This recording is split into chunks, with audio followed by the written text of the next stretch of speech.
जय हिंद मित्रांनो, mutual fund adviser आणि investor या यूट्यूब चॅनलवर आपले सरसे स्वागत आहे. मित्रांनो, गेल्या व्हिडिओमध्ये आपण 10 आणि 15 वर्षाचं 10 आणि 15 वर्ष SIP फरक बघितला होता. तर आता आपण 15 आणि 20 वर्ष यातील फरक बघणार आहोत. तर चला आपण व्हिडिओला स्टार्ट करूया.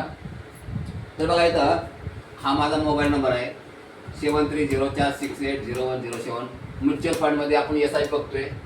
तर बघा, इन्व्हेस्टमेंट आहे म्हणजे तुमची गुंतवणूक आहे 20 वर्षाची गुंतवणूक आहे आणि मंथली गुंतवणूक किती आहे तर 700 रुपये आहे. 700 रुपये गुंतवणूक करून आपण किती दिवसामध्ये आपण करोडपती बनणार आहे ते आपण पाहतोय. तर बघा, इथे इंटरेस्ट आहे तुमचा, म्हणजे तुम्हाला व्याजदर मिळणार आहे तुम्हाला 14%. टाईम पिरियड आहे 20 वर्षाचा. 20 वर्षे आपण 700 रुपये गुंतवणूक करतोय आणि 20 वर्षे 700 रुपये गुंतवणूक केल्यानंतर त्याची रक्कम किती होते बघा, तर 20 वर्षात 1,68,000 रुपये त्याची रक्कम होते. आणि त्याचा व्याज किती मिळते तुम्हाला, तर बघा 6,53,432 रुपये खाली तुम्हाला व्याज मिळते. आणि हे दोन्हीची व्हॅल्यू किती, टोटल व्हॅल्यू किती आहे तर मग 8,21,432 रुपये हे 20 वर्षात 700 रुपये गुंतवणूक करून तुम्हाला मित्रांनो मिळत आहे.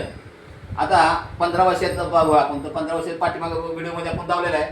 तर बघा, 15 वर्ष गुंतवणूक आहे केलेली. 700 रुपये तुमची इन्व्हेस्टमेंट आहे, गुंतवणूक आहे. 14% व्याजदर आहे. 15 वर्षाची गुंतवणूक आहे तुमची.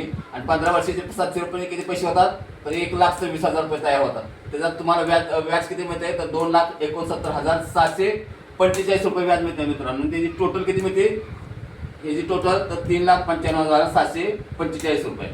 आता ह्या 15 आणि 20 वर्षातील आपण फरक पडूया. जर आपण 5 वर्ष जर पैसे जास्त जर ठेवले, गुंतवणूक केले तर किती फरक पडते बघा. तर बघा, इथं 15 वर्षाची सॉरी इथं जरा कट कर जरा थोडं.